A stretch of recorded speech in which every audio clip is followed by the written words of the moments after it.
Probably because it's for sound design purposes.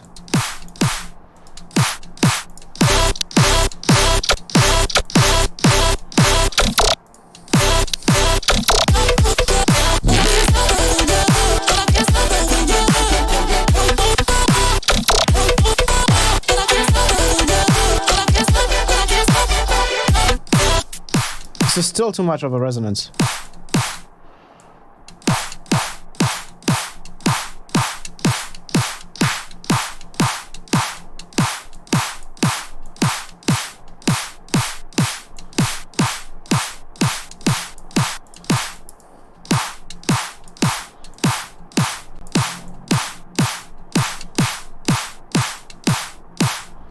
That's good.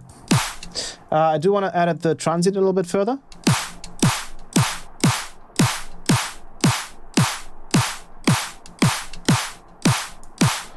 Wanted to see if I can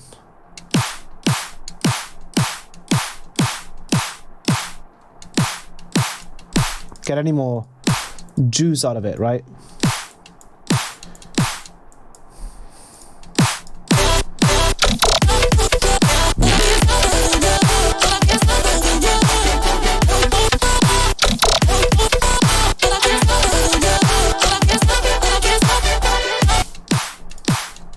Kind of works.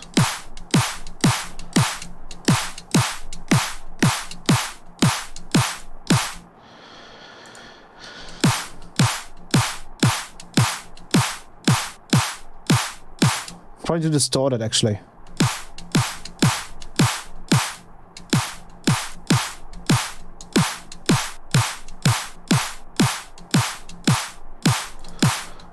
There we go.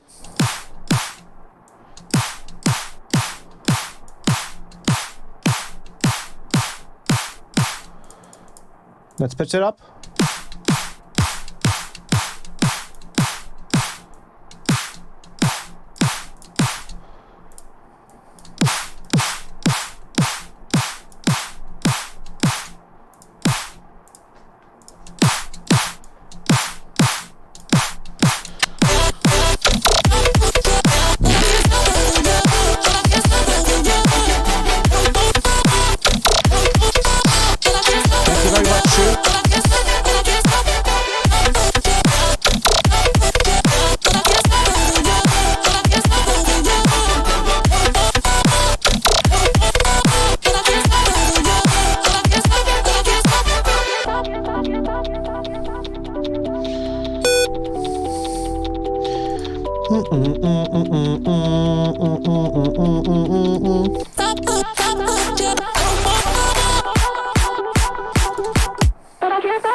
Yeah, this doesn't quite work.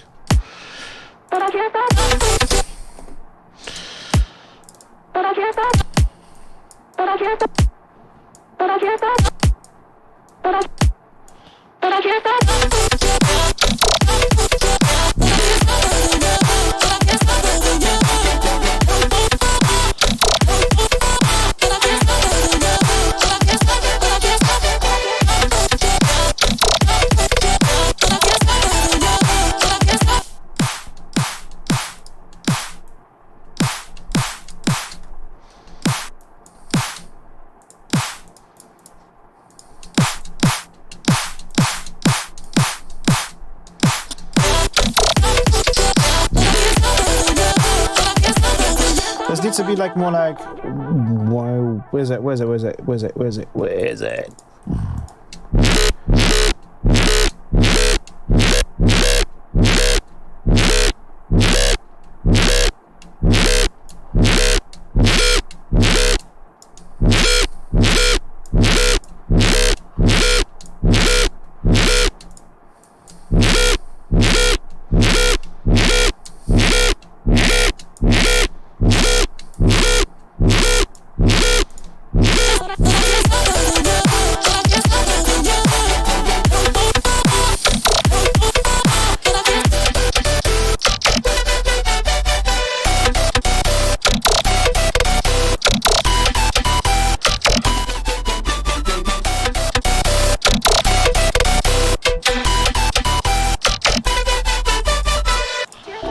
Something is up here.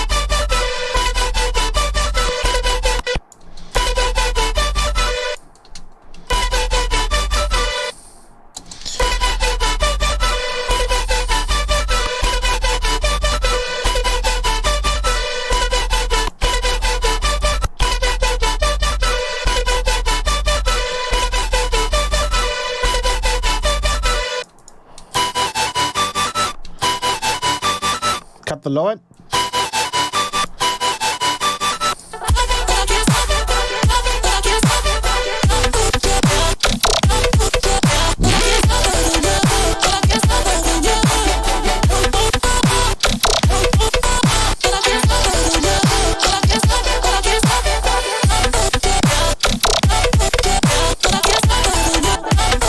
And then here we do bum bum.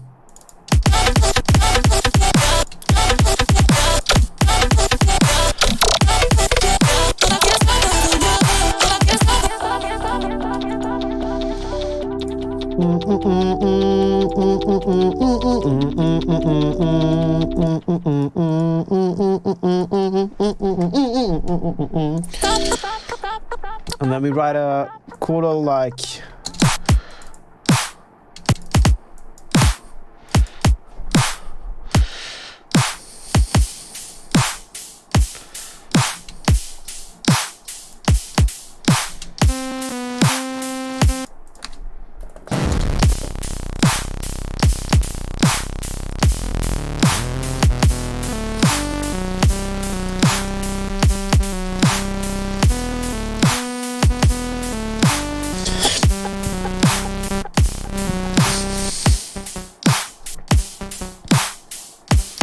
let's add a arpeggiator.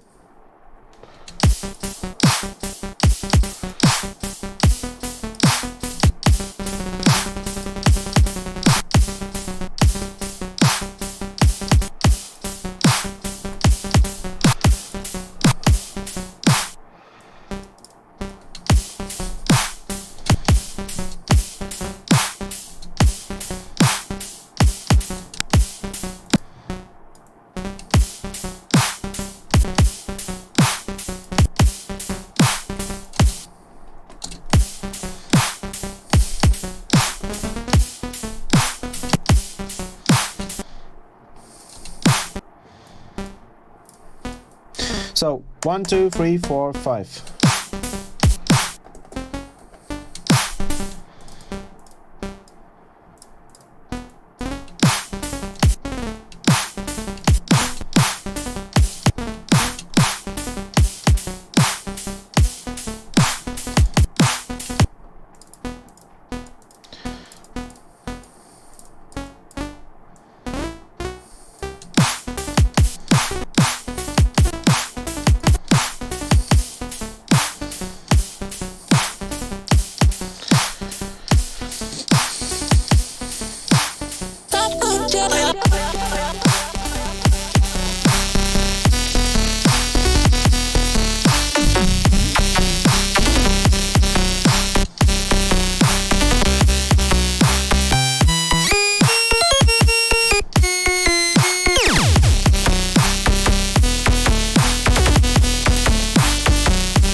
snare is from purely Serum, by the way. Just a little bit of soft clipping on top.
And it's a little bit too dry though. Like it's a little bit too dry. We might want to add like a little bit of reverb to it.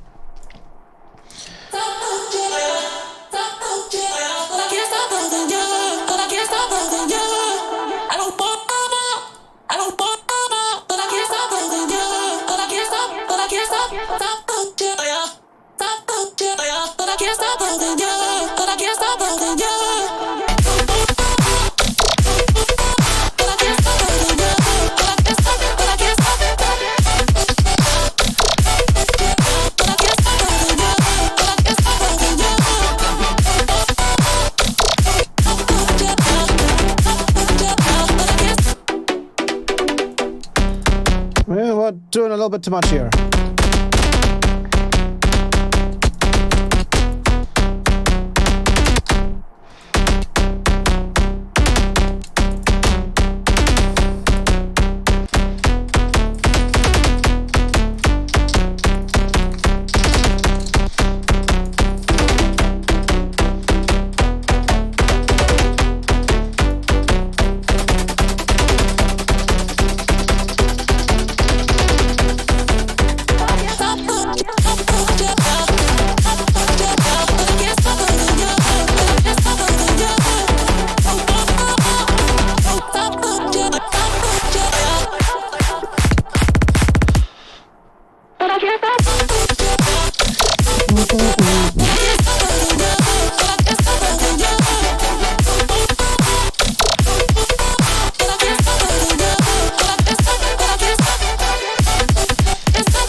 Actually, I don't like the reverb on this now.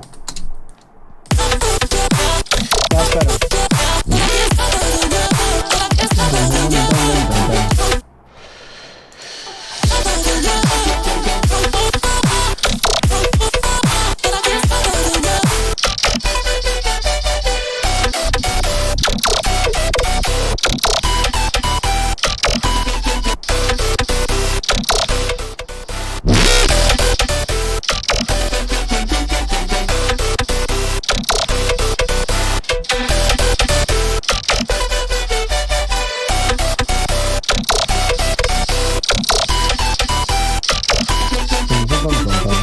something sounded off again.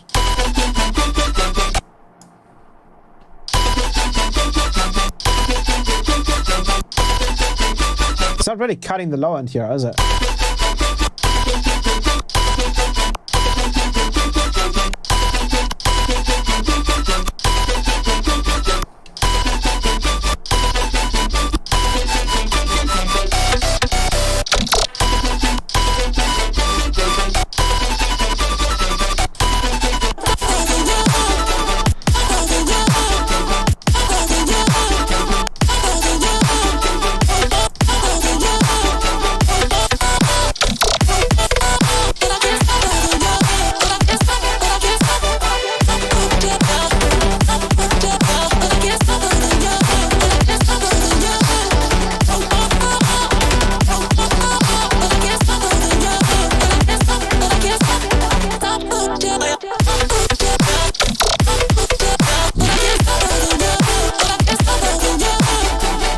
Oh, I love that. It's like that kind of style I want to go for, generally speaking, for the future as well. Like, if you haven't listened to it yet, I just released my Insaturable remix for Panda of his track Insaturable, and it has kind of a similar style drop to it. If you haven't heard it yet, it's up on my SoundCloud. It sounds like this. Baby, I'm insaturable.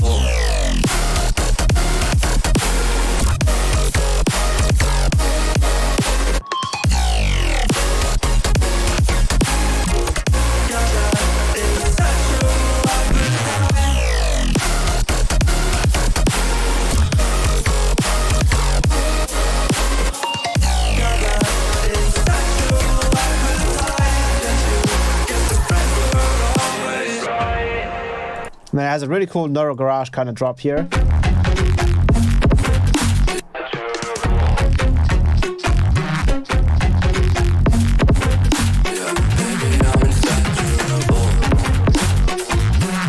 then again, the second drop is really cool as well.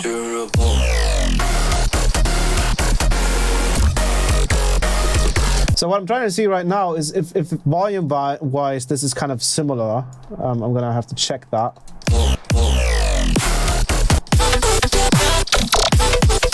Actually, a little louder as well. Probably a little too loud, funnily enough. We might be able to actually like chill on the mix down here a little bit.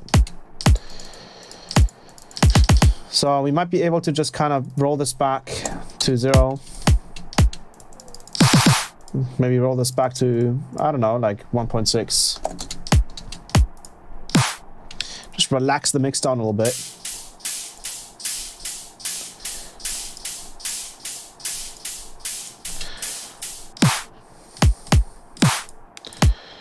And then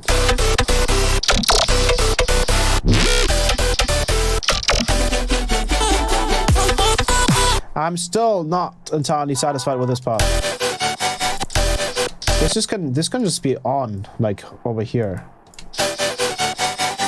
I think it also needs to change its speed. So let's go configure, rate, and then it goes da-da-dun.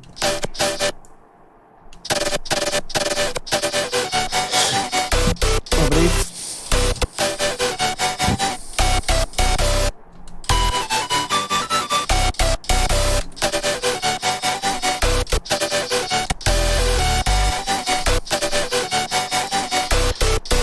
And then play together.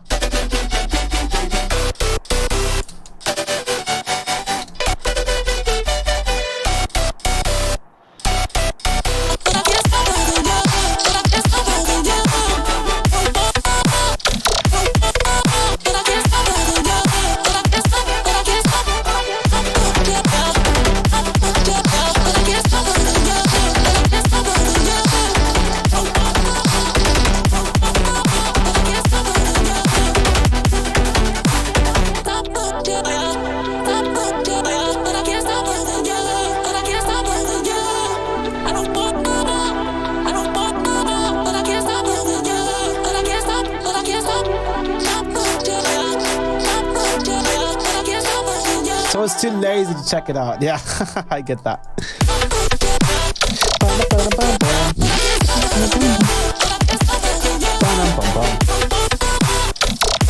Let me go over here.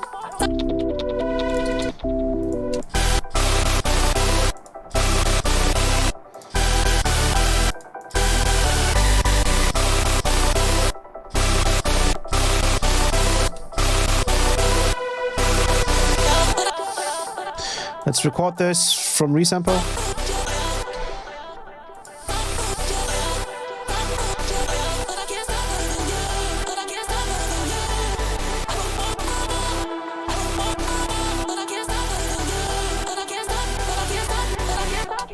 And I want to just take this and kind of like incorporate it in the drop.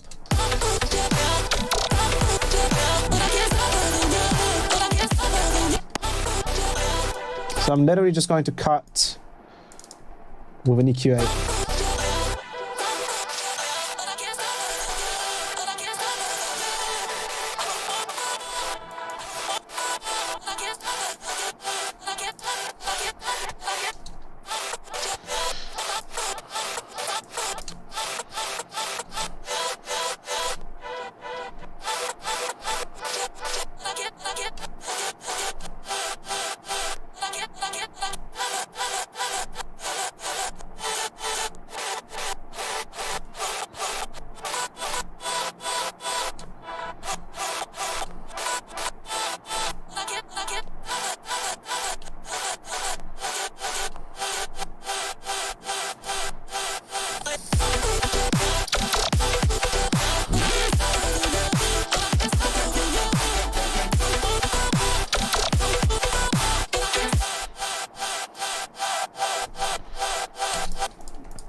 Yeah, that's cool. Let's go and do a crossfade. Let's grab an auto pan.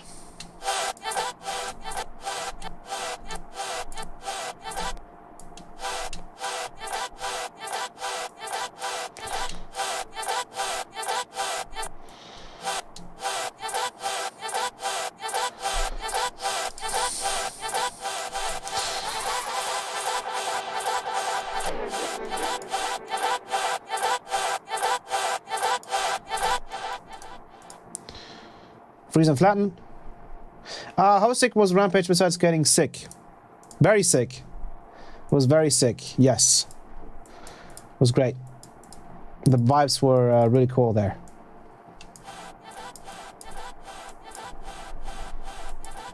Whoa.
I feel like this, maybe we don't actually want to do this and we just want to like play this.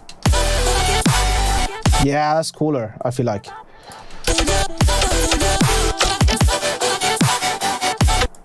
We're just literally letting the chords play here. Yeah, I think it's pretty cool.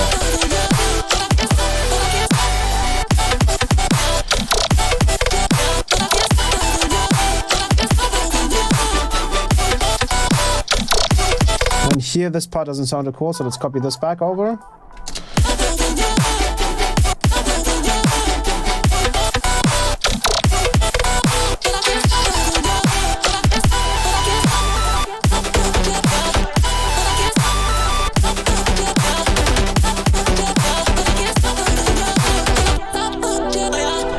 Cool.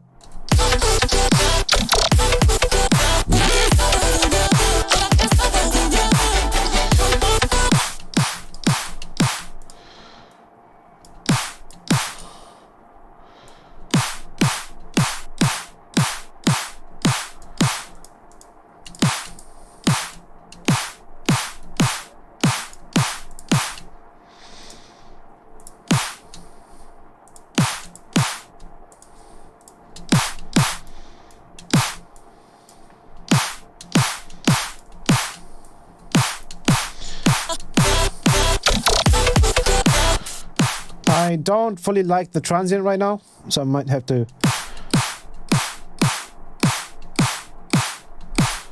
That's better.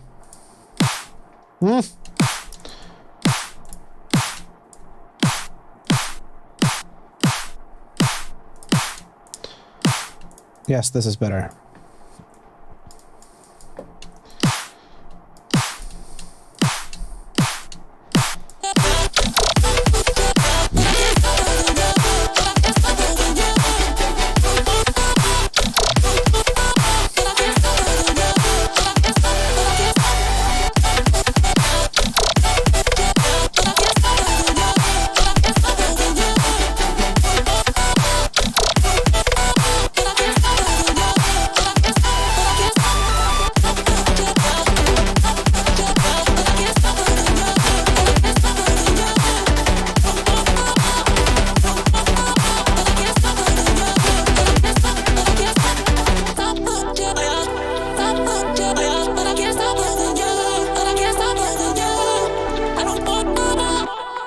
Cool.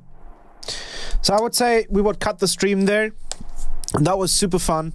Glad to be back after all the Rampage prep I had to do and after getting COVID.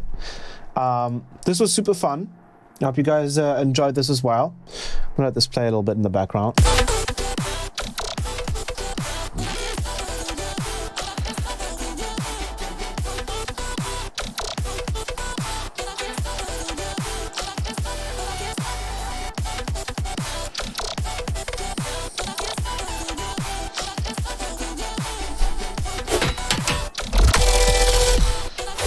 Cool.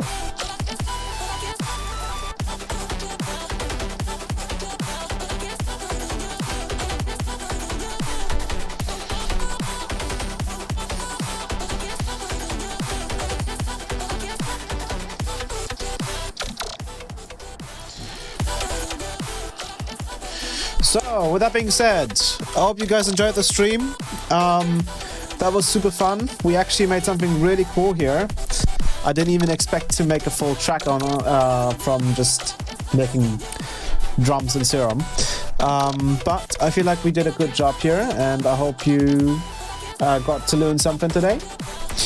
And other than that, I wish you guys a great weekend.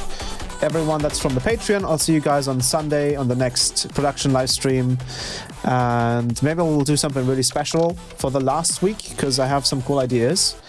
But other than that, I hope you guys have a great weekend, and I'll see you guys next week. Goodbye.